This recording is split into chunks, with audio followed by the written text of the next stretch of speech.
Okay, I'm ready to start another batch in my freeze dryer. So the first thing I'm going to do is press start, and it wants to cool down for 15 minutes before loading trays. So I'm going to let it do that, and then we'll get back to you.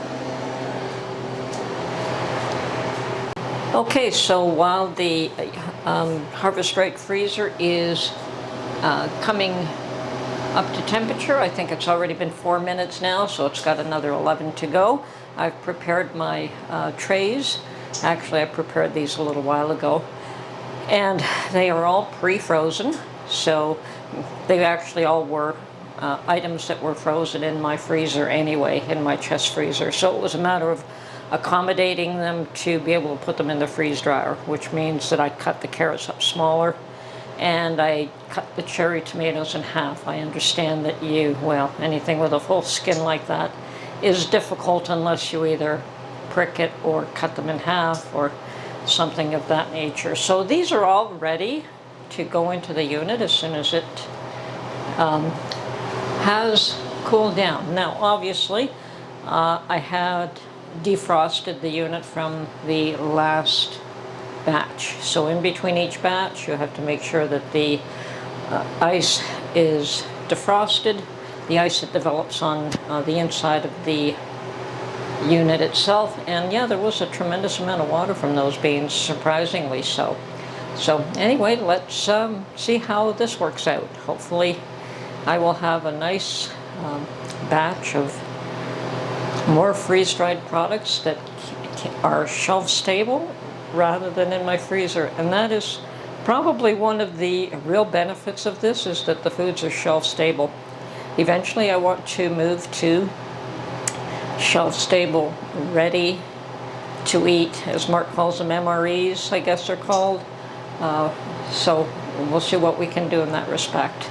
Okay, 15 minutes have passed, and I've got instructions to load the trays into the freeze dryer and to close the drain valve. So I'm going to close the drain valve first so that I don't forget. And I have my trays all ready here.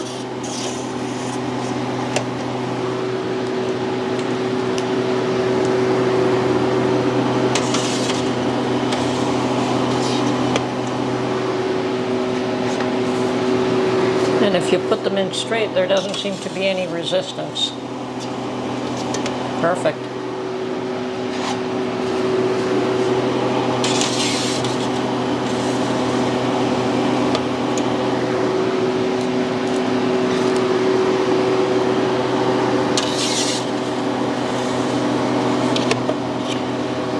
Okay, all my trays are in. The drain valve is closed.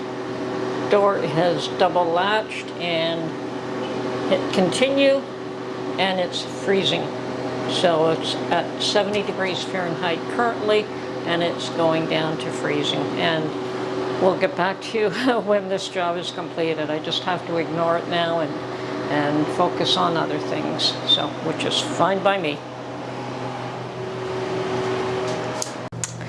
Okay, there we have it. We have another batch completed. I had put my carrots and tomatoes in at the same time. And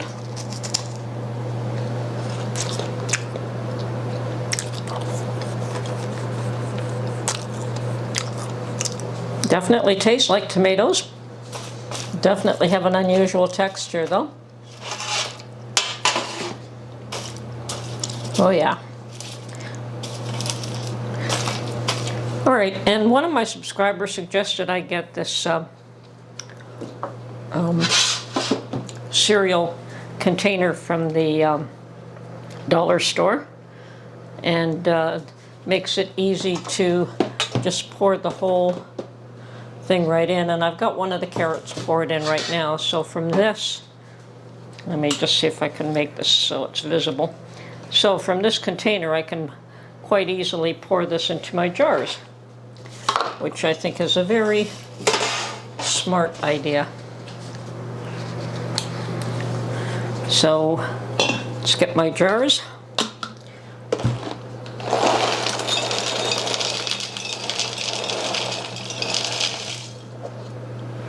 That's great.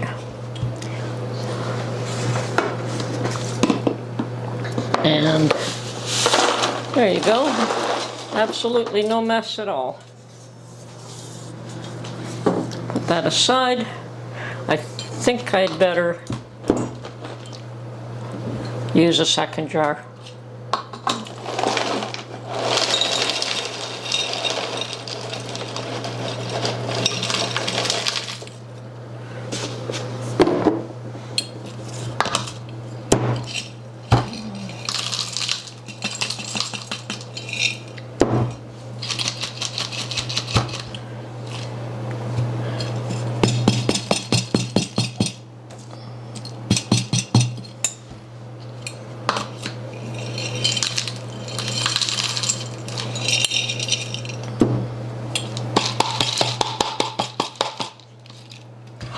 And perhaps we can get the rest of this into a smaller jar.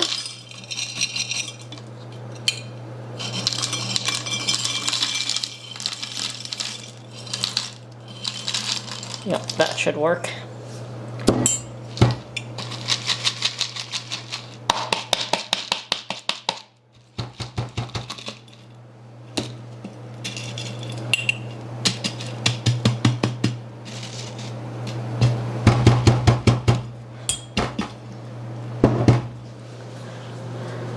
Okay, so I've got those two done.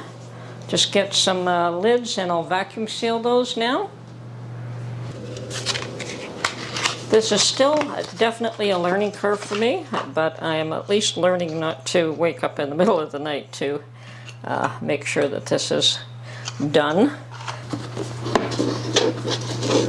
Okay, hopefully, yes, that worked beautifully.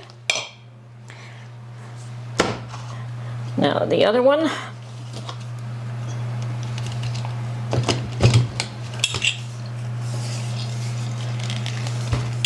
Okay,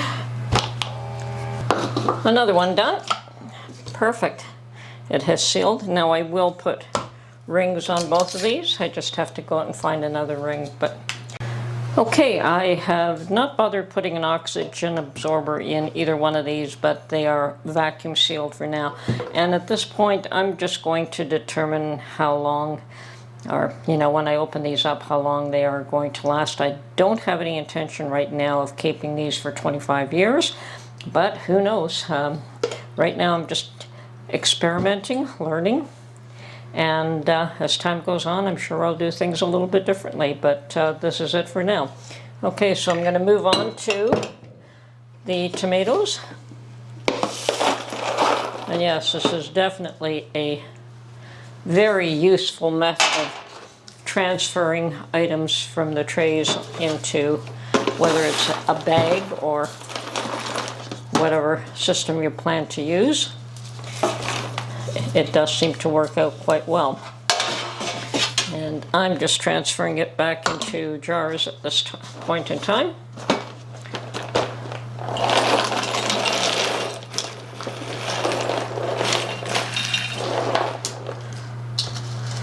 I could be a little slower about it. Okay.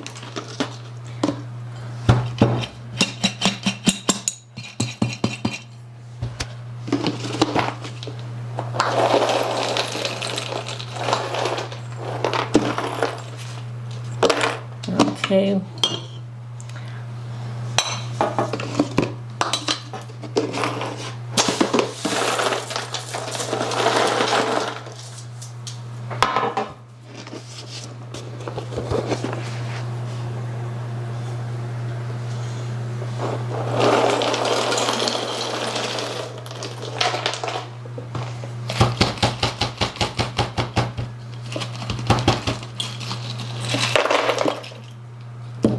Just going to go tamp these jars down, because you do that and you could fit more in them.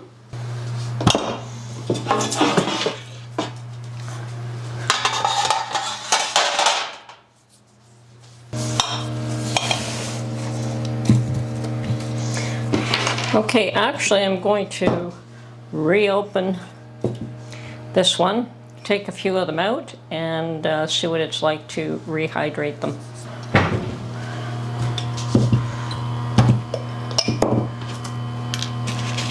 And this one has not been sealed yet.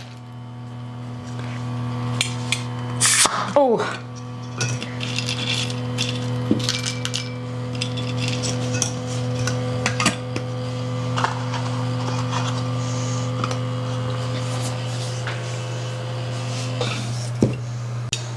Okay, so I have vacuum sealed each one of these jars, and I am placing a ring on them. Now, I have been asked why I keep the rings on. I always keep the rings on with dry goods, and I take them off with wet goods. So anything that has been pressure canned or water bath canned, I take the rings off. And the reason for that is that, you know, my mother used to always leave the rings on, and I've seen jars explode when they go bad and the pressure builds inside the jars, and if you leave the ring off, the lid will pop, and it's pretty obvious that the food has spoiled. If you leave the ring on, the pressure builds up inside, depending, I guess, on the type of food it is, but with the tomato puree, it would really, gases would build up as it went bad, and I have cleaned up a few exploding jars. I never want to do that again. Anyway, today I do have my little tomatoes and carrot bits that were in my freezer for the last year probably. I have put them through the freeze dryer, and someone told me make sure that there is no cold areas, because that would mean that there's still moisture. I found no cold areas, so I was very much prepared to pack them up, and have done so. Anyway, I decided to leave a few of them out to rehydrate them, so I'm just going to put, and it really doesn't matter how much water, because they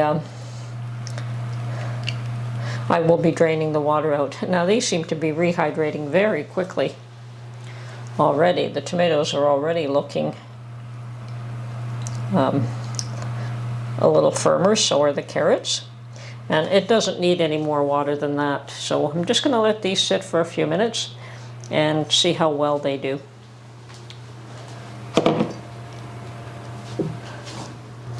Okay, it has been probably less than 5 minutes, and I've got the carrots, and they certainly have rehydrated. Taste like carrots. Actually, these are pretty good, surprisingly.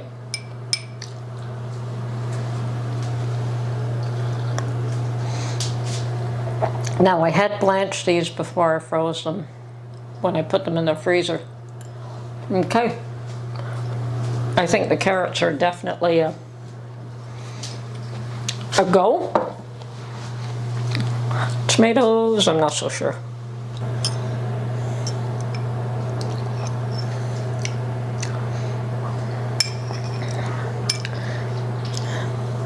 And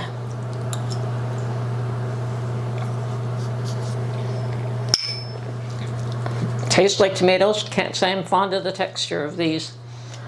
I suspect with these, mind you, they have been in the freezer for a while. And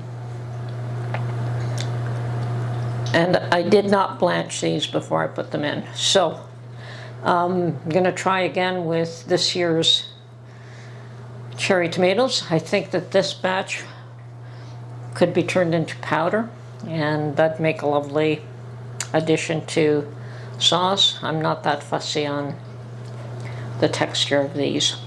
I think maybe I just let them sit too long. Okay, well, there you have it. Some things I like and some things I don't, but I think I will turn those tomatoes into a powder, and I'm sure that they will be more useful to me in that respect. But Yeah, those cherry tomatoes are a little bit different. They're very bland. That could be the issue. They need some salt. Anyway, this is Tony from her Homestead Skills. Brand new learning experience for me. Hope you enjoyed this video, and we'll catch you on the next one. Bye for now.